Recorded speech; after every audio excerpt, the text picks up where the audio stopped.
नमस्ते दोस्तों, आज इस वीडियो में हम एक हॉस्पिटल स्टॉक के ऊपर बात करने वाले हैं। इस वीडियो में आपको बहुत सारी चीज़ें सीखने के लिए मिलने वाली है।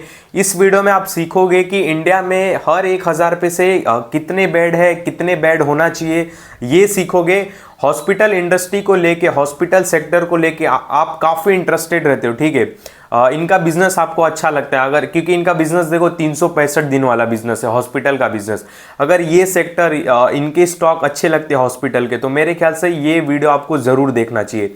और इस वीडियो में मैं बताऊंगा कि कंपनी कैसे थोड़े मोड़े कर्जे लेके, लोन लेके अपना कैपेसिटी बढ़ाता है और आने वाले फ्यूचर में इनको कैसे फ़ायदा हो सकता है, ठीक है। ये वीडियो में ये सारी बातें हम चर्चा करने वाले। वीडियो देखो, आप चाहे इस स्टॉक में इन्वेस्टमेंट करो या ना करो, वो तो आपकी मर्जी है, ठीक है। बट एक नॉलेज के लिए ये वीडियो आपको ज़रूर देखना चाहिए। यहाँ पे आज इस वीडियो में हम बात करेंगे Krishna institute of medical science hospital के बारे में। 4 स्टेट में इनके इंडिया में हॉस्पिटल है। मैं यहाँ पे दिखाता हूँ आपको। 4 स्टेट में इनके 15 हॉस्पिटल है, ठीक है। तेलंगाना हो गया, आंध्र प्रदेश हो गया, महाराष्ट्र हो गया और केरला हो गया। इन 4 स्टेट में इनके 15 हॉस्पिटल है और इनके पास बेड कैपेसिटी अभी के टाइम पे 4900 है, ठीक है। 4900 के आसपास इनकी बेड कैपेसिटी है और इन्होंने अच्छा खासा इन्वेस्टमेंट करके रखा है रिसेंटली अपनी बेड कैपेसिटी बढ़ाने के लिए। मैं इनका पीडीएफ ओपन करने से पहले आपको एक चीज़ दिखा देता हूँ, क्योंकि आगे जो मैं आपको बात बताऊंगा ना, तो आपको वो बातें रिलेट होगी। जैसे कि देखो, यहाँ पे मैंने जस्ट एक गूगल किया और यहाँ पे लिखा कि भाई कितने बेड है इंडिया में। अगर देखें तो हर 1000 में से इंडिया के पास 1.3 बेड से, चलो मैं इसको एक ही पकड़ लेता हूँ, ठीक है। क्योंकि देखो, इंडिया में हॉस्पिटल का इंफ्रास्ट्रक्चर उतना अच्छा नहीं है, ठीक है। तो मैं इसको एक ही पकड़ूंगा। तो करंट रेशियो देखे तो हर 1000 पे से इंडिया में केवल 1 बेड है और नीड कितना है, हर 1000 में से तीन बेड कम से कम मिनिमम होना चाहिए। इतनी नीड है, समझ रहे हो। तो आप एक ऐसे अंदाज़ा लगा सकते हो कि इंडिया हेल्थ केयर सेक्टर में इंफ्रास्ट्रक्चर उतना अच्छा नहीं है, ठीक है। मतलब आप बोल सकते हो कि 30-40% अच्छा है, ठीक है। तो इंडिया में अभी हर 1000 में से केवल 1 बेड है और नीड कितना है, हर 1000 पे मतलब 3 बेड होना चाहिए। यहाँ पे आपको दिखता रहेगा स्क्रीन रिकॉर्डिंग में भी, ठीक है। तो ये कुछ है और इंडिया को अभी नीड है 2.4 मिलियन बेड, यानी कि 2.4 मिलियन टू 3.6 मिलियन, यानी कि अराउंड 24 लाख 30 लाख के आसपास की बेड नीड है इंडिया को। ये बात ध्यान देना। तो ये हमको एक दिखाता है कि इंडिया में हेल्थ सेक्टर में, हेल्थ के स्टॉक में, हेल्थ इंडस्ट्री में ग्रोथ होना कितना बाकी है, ठीक है। ये हमको एक आंकड़ा मिल जाता है। इससे हम एक अंदाजा, अपना व्यू बना सकते हैं। हाँ भाई, इंडिया में अभी हेल्थ में बहुत डेवलपमेंट होना बाकी है और ये जब डेवलपमेंट होगा तो जितने भी हॉस्पिटल के स्टॉक है जो अच्छा परफॉर्मेंस कर रहे हैं, ये सारे उनको ही बेनिफिट होंगे, ठीक है। यहाँ पे मैंने पीडीएफ इसका डाउनलोड कर दिया हूँ। पीडीएफ ओपन करता हूँ, फिर बैलेंस शीट पे भी आऊँगा और हो सके तो चार्ट पैटर्न पे भी बात करेंगे, ठीक है। यहाँ पे देख सकते हो कि इन्होंने ये जैसे आपको मैप दिखता रहेगा, ये बता रहे हैं कि ये 4 स्टेट में फैले हुए हैं और कहाँ कहाँ पे ये बेड कैपेसिटी और खोलने वाले, ठीक है। अंडर कंस्ट्रक्शन वगैरह दिखता रहेगा। ये पीडीएफ चाहिए तो मैं दे दूंगा आपको। इनकी मैं कुछ मेन बातें दिखा देता हूँ। मैंने ये तो बता दिया 4 स्टेट में इनके 15 हॉस्पिटल है, ठीक है। और ये देखो, हाँ, एक और चीज़ बताना था। ये टायर 3, टायर 4 ऐसे सिटी में थोड़ा ज़्यादा मतलब बिजनेस करते हैं।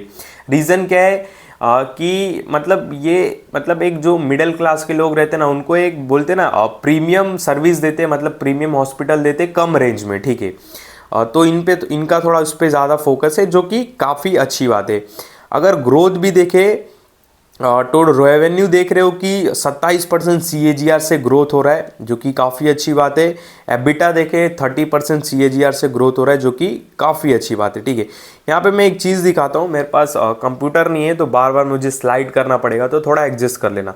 यहाँ पे देख सकते हो कि यहाँ पे लिख के दिखाएगा आपको ARPOB, यानी कि एवरेज रेवेन्यू पर ऑक्यूपाइड बेड। सबसे मेन यही होता है कि ये कितना रेवेन्यू कमा रहे हैं अपने ऑक्यूपाइड बेड से, यानी कि एक बेड से ये कितना पैसा कमा रहे हैं। अगर मैं यहाँ पे स्लाइड करता हूँ तो ये नंबर निकल के आता है अराउंड 38,263 रुपया, जो कि अच्छा है, डिसेंट है, खराब नहीं बोलोगे, ठीक है। 38,263 रुपया अभी हर एक बेड से ये कमा रहे रेवेन्यू, ठीक है। और यहाँ पे आपको दिखने के लिए मिलेगा आईपी वॉल्यूम, ओपी वॉल्यूम, जो कि काफ़ी बढ़ता हुआ भी दिखाई दे रहा है। आईपी वॉल्यूम मतलब इन पेशेंट वॉल्यूम, इन पेशेंट वॉल्यूम मतलब कि जो पेशेंट्स एक दिन से ज़्यादा रुकते हो इनके हॉस्पिटल में, ठीक है। और ओपी वॉल्यूम यानी कि आउट पेशेंट, मतलब कि जो पेशेंट्स आज ही आते हैं और आज ही चले जाते हैं घर पे, ठीक है। ये ऐसे कुछ है। तो यहाँ पे अगर मैं स्लाइड करूँ तो ये भी नंबर्स इनका काफ़ी अच्छा है, ठीक है। यहाँ पे देख सकते हो कि आउट पेशेंट पिछले Q1 FY25 से बढ़े, ठीक है। आउट पेशेंट पहले इनके 4,21,367 थे, जो कि अभी हो गए 4,73,989 के आसपास। इन पेशेंट की बात करूँ तो पहले इनके 49,674 थे, जो कि अब बढ़ के 55,741 हो गए, ठीक है। ये तो करंट इनकी कैपेसिटी इतनी है, तो हमको ये इतना अच्छा डाटा और नंबर देखने के लिए मिल रहा है, ठीक है।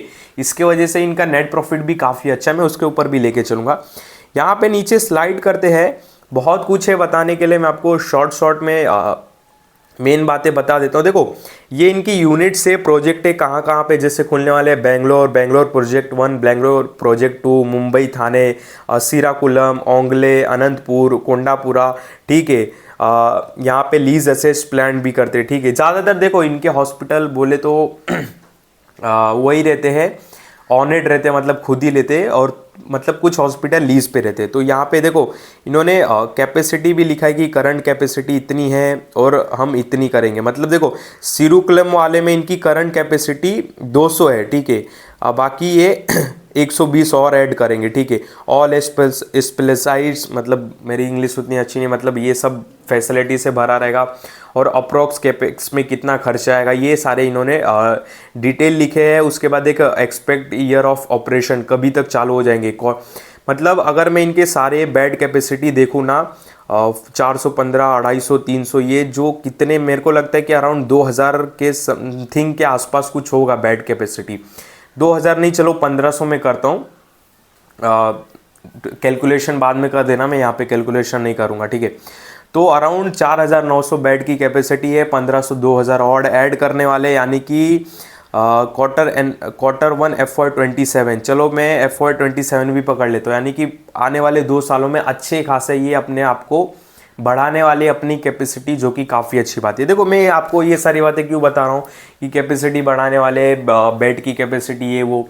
देखो जैसे जैसे कैपेसिटी बढ़ेंगे, सिटी में फैलेंगे, इनकी ताकत बढ़ेगी, इनके पास अच्छा खासा रेवेन्यू आएगा, ठीक है। और ये रेवेन्यू हमको नेट प्रॉफिट पे दिखेगा, और जिससे क्या आएगा, नेट प्रॉफिट बढ़ेगा तो मार्केट कैप बढ़ेगा, स्टॉक का प्राइस बढ़ेगा, समझ रहे हो। तो इस तरह ये सारे चैन जुड़े हुए थे, तो काफ़ी अच्छी बात है। यहाँ पे देखो डिटेल भी लिखा उन्होंने, कितना कैपेक्स का प्लान है। तो सोचो ये जब इतना खर्चा करेंगे और जो अपनी बेड कैपेसिटी बढ़ाएंगे, वहाँ से ये कितना अच्छा खासा अर्निंग करेंगे, ठीक है। तो देखो सारी बातें ठीक है, अच्छी है, कोई दिक्कत वाली बात नहीं है। अब यहाँ पे थोड़ा इनका हम आर्थिक स्थिति भी देख लेते हैं, मतलब इनकी कंडीशन कैसी है, ठीक है। यहाँ पे देख सकते हो मार्केट कैप बहुत ही अच्छा है, अराउंड 23,000 करोड़ के आसपास का मार्केट कैप है, यानी कि ये स्मॉल कैप का भी स्टॉक है। और स्मॉल कैप से जब स्टॉक मिड कैप बनता है, लार्ज कैप बनता है, तो आप समझ सकते हो कि कितनी ग्रोथ होना बाकी है। और हाँ देखो, आगे बढ़ने से पहले एक और चीज़ रिपीट कर देता हूँ, इंडिया में बेड की कैपेसिटी की बहुत नीड है, ठीक है। बढ़ता हुआ पॉपुलेशन, 365 दिन वाला बिजनेस, आप एक समझ सकते हो, एक अंदाज़ा लगा सकते हो, एक टाइम पीरियड अपने दिमाग में एक बड़ा व्यू लेके चल सकते हो, ठीक है। मैं यही बस आपको बताना चाहता हूँ। यहाँ पे नीचे आते हैं, तो सेल्स ग्रोथ काफ़ी अच्छी है। 3 साल का भी देखें, सेल्स ग्रोथ 23% है, 5 साल का 22% है। आरओसी की बात करें तो 17 का आरओसी काफ़ी अच्छा है, 20 हो जाता है और भी अच्छी बात है, बट 17 है, ठीक है। यहाँ पे आरओई 17.5 के आसपास का निकल के आता है, ठीक है। यहाँ पे एक चीज़ देखो, यहाँ पे बहुत लोग नोटिस नहीं कराते, मैं नोटिस करा देता हूँ। प्रमोटर्स की होल्डिंग 38.8% है, और प्रमोटर्स ने अपने शेयर्स गिरवी रखे, कितने, उस 38% में से इन्होंने अराउंड 15% का शेयर अपना गिरवी रखा है, ठीक है। तो मैंने कैलकुलेशन किया, हिसाब किताब लगाया करंट मार्केट के हिसाब से, ठीक है। क्या पता इन्होंने लोअर प्राइस पे अपने स्टॉक को गिरवी रखा हो, मैंने तो करंट प्राइस से, मतलब जो करंट मार्केट कैप चल रहा है ना, उस हिसाब से मैंने हिसाब लगाया, तो कुछ 1400 करोड़ 1500 करोड़ का नंबर निकल के आ रहा है। इतने अमाउंट के शेयर्स इन्होंने गिरवी रखे, कितना, 1500 करोड़ के अमाउंट का। पर यहाँ पे नेट प्रॉफिट देखते हैं हम, एक साल का, तो 300 अभी 350 करोड़ के आसपास का नेट प्रॉफिट आ रहा है। अच्छी बात है। यहाँ पे रिजर्व देखे तो 2000 करोड़ के आसपास का इनके पास रिजर्व पड़ा है, ठीक है। तो देखो रिजर्व है, अच्छे खासे नेट प्रॉफिट आ रहे हैं। तो ये जो 1500 करोड़ का इन्होंने अपना शेयर्स गिरवी रखा है, मुझे नहीं लग रहा इतने टेंशन वाली बात है। और इनके जो मैनेजमेंट है वो भी बोलते कि हम कर्जे को एकदम मैनेज करेंगे, मैनेज करके चलेंगे, ठीक है। यहाँ पे डेब्ट टू इक्विटी रेशियो भी एक बार देख लूँ कितना निकल के आता है, 0.89, ठीक है, कोई दिक्कत वाली नहीं है। देखो ये सेक्टर है ना, थोड़ा कॉम्प्रोमाइज करना पड़ेगा। इसके अलावा अदर कोई सेक्टर रहता ना, मैं बोलता नहीं भाई इतना प्लेजेड परसेंट चलेगा ही नहीं। और इसमें ये देखो, हाँ नेट प्रॉफिट से आना था, मैंने पहले ही आ गया, ठीक है वापस। तो नेट प्रॉफिट देख सकते हो कि कंटिन्यू इनका बढ़ रहा है। एक टाइम पे माइनस में थे, जो कि आज 370 करोड़ के आसपास के नेट प्रॉफिट पे बैठे, जो कि काफ़ी अच्छी बात है। एक टाइम पे इनका 512 करोड़ का सेल्स था, जो कि अब सेल्स अराउंड 2700 करोड़ के आसपास है, ठीक है। यहाँ पे एक चीज़ बहुत आपको अच्छा दिखाने लायक है कि इनके देखो फिक्स असेस्ट कितने तेजी से बढ़े। यानी कि फिक्स असेस्ट बोले तो क्या मतलब, इनकी जो बेड की कैपेसिटी, प्लांट मशीन, इनके पास जो इक्विपमेंट रहेंगे हॉस्पिटल के, ठीक है, बिल्डिंग्स, लैंड्स, ये तो 2022 में 1000 करोड़ इनके 1000 करोड़ के फिक्स असेस्ट थे और आज 2632 करोड़ के। बहुत ही शानदार है, ठीक है। फिक्स असेट्स बढ़ना मतलब इनकी कैपेसिटी बढ़ना, रेवेन्यू बढ़ना। क्योंकि देखो अगर इनके फिक्स असेट्स में लैंड्स, एरिया, बिल्डिंग्स बढ़ रहे हैं तो मतलब वहाँ पे उनका काम चल रहा है ऑफ कोर्स। और यहाँ पे आपको देखने के लिए मिलेगा CWIP। तो सितंबर 2024 के ईयर में इन्होंने 854 करोड़ का CWIP किया है, मतलब कैश वर्किंग इन प्रोग्रेस। हम कैश वर्किंग इन प्रोग्रेस मतलब क्या, इन्होंने 854 करोड़ का इन्वेस्टमेंट करके रखा है। वही जो मैंने बताया कि बेड कैपेसिटी वगैरह बढ़ा रहे। तो ये जो 854 करोड़, आपको पता है जैसे ही इनका जो ये कैश वर्किंग इन प्रोग्रेस मतलब 854 करोड़ इन्होंने जहां पे लगा के रखा, अपनी कैपेसिटी बढ़ा रहे, ये ऐड होके फिक्स असेट्स में चला जाएगा, समझे। ये मनी ऐड होके ऊपर चला जाएगा। यहाँ पे जो फिक्स असेट्स देख रहे हो ना 2632 करोड़, ये इसमें ऐड हो जाएगा। तो काफ़ी अच्छी बात है भाई, 854 करोड़ का कैश। और बहुत तेजी से इन्होंने एक्सपांशन किया, अपने आप को एक्सपांड किया। मेरी इंग्लिश उतनी अच्छी नहीं है, आप समझ जाओ। तो बहुत तेजी से अपने आप को बढ़ा है। क्योंकि देखो 2022 भाई मैं ज़्यादा दूर भी नहीं जा रहा हूँ, बिजनेस में लोग 6 साल को भी कुछ नहीं समझते, बोलते मिनिमम 5 साल तो बिजनेस को दो, मैं चलो 2 साल पकड़ता हूँ। तो 2 ईयर 2022 में देखो इनका cash working in progress 21 crore था, जो कि आज कितना गुना हो चुका है, आप थोड़ा कैलसी में हिसाब लगा लेना, ठीक है। आज इनका 854 करोड़ हो गए। काफ़ी अच्छी बात है। मुझे लग रहा है कि ये जो अपने आप को एक्सपांड कर रहे हैं, एक्सपेंशन कर रहे हैं, इसके वजह से अपने शेयर्स, प्रमोटर्स कुछ गिरवी रखे हैं, लोन्स वगैरह लिए हैं, अब बोरोइंग्स थोड़ी तेज़ी से बढ़ी है, रीज़न यही है, ठीक है। बट ये सेक्टर ऐसा है कि आप बोल सकते हो कि शेयर थोड़ा 2 कदम पीछे ले रहा है बड़ी छलांग लगाने के लिए, कुछ आप इस तरह बोल सकते हो, ठीक है। बट हाँ, हमको क्वार्टरली नेट प्रॉफिट इनका जो है सेल से, ये सारे अपडेट रहना पड़ेगा इस स्टॉक के साथ, ध्यान देना। पर मैं आपको ये नहीं बोल रहा हूँ कि जाके अभी खरीदो या बेचो, बिल्कुल नहीं। वॉच लिस्ट में रखो आराम से। इसमें एक ब्रेकआउट भी देखने के लिए मिला है, ब्रेकआउट से भी सपोर्ट आ रहा है, ले रहा है। पर देखो स्टॉक काफ़ी अच्छा है, मार्केट कैप काफ़ी अच्छा है, ठीक है। यहाँ पे अच्छे खासे DIs, प्रमोटर्स, FIs की होल्डिंग है, पब्लिक केवल 10% होल्ड कर रहा है।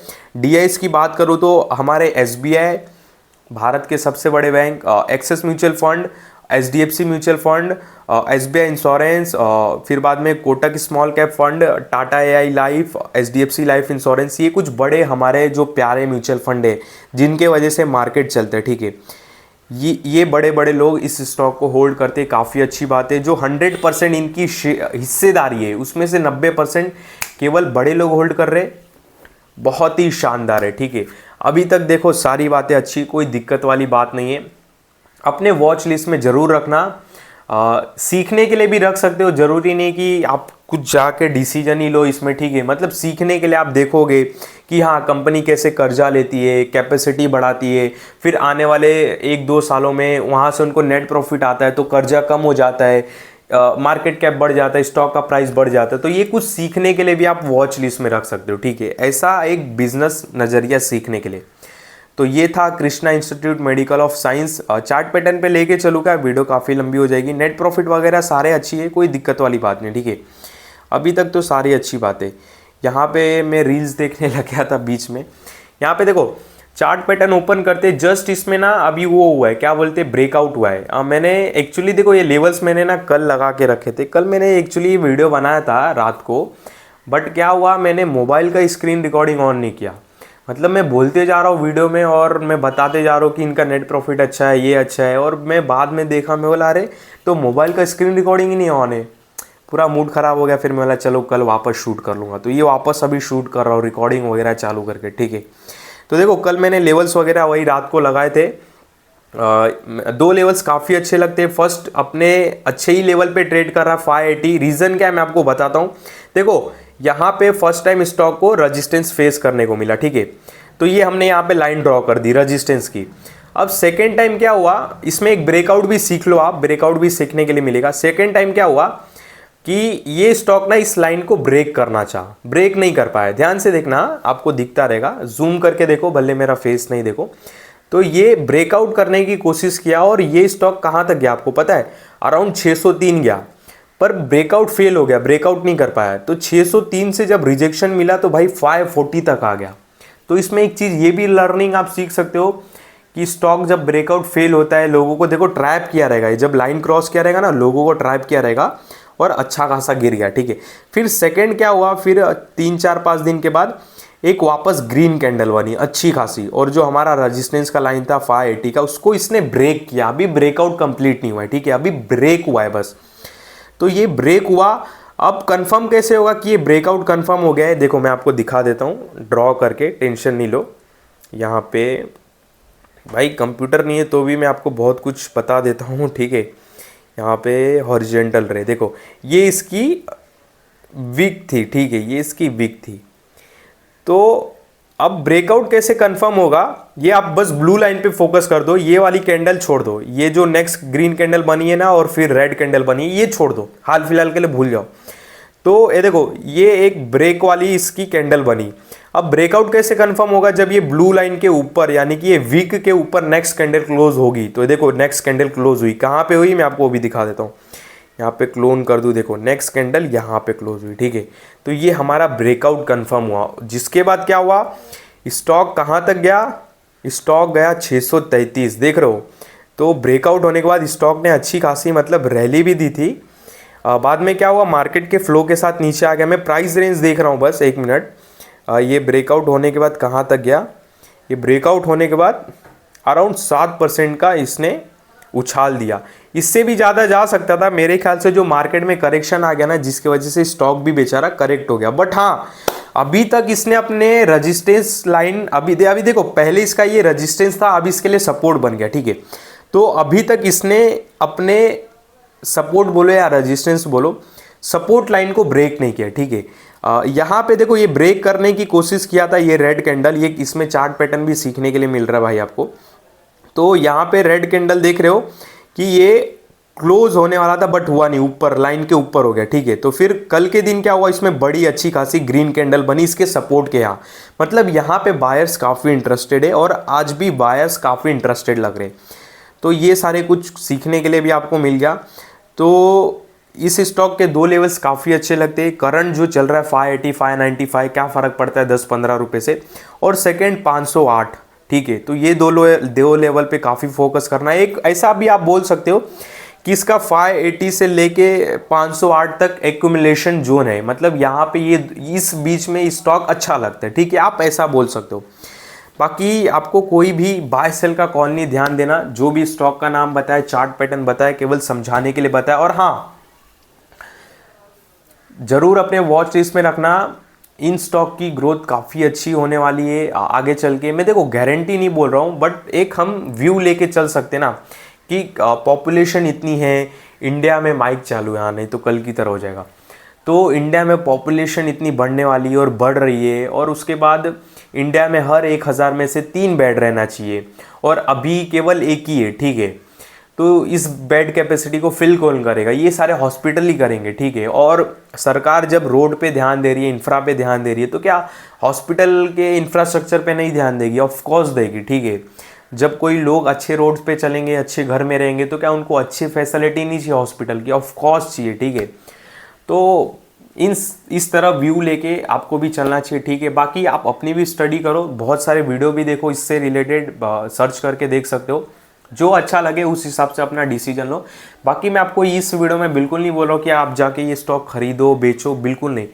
जो भी डिसीजन लेना है अपने दिमाग से लो, अपने नॉलेज से लो। बाकी मेरे इस वीडियो में आपको कोई भी बाय सेल का कॉल नहीं है, इस बात का बहुत बहुत ध्यान देना।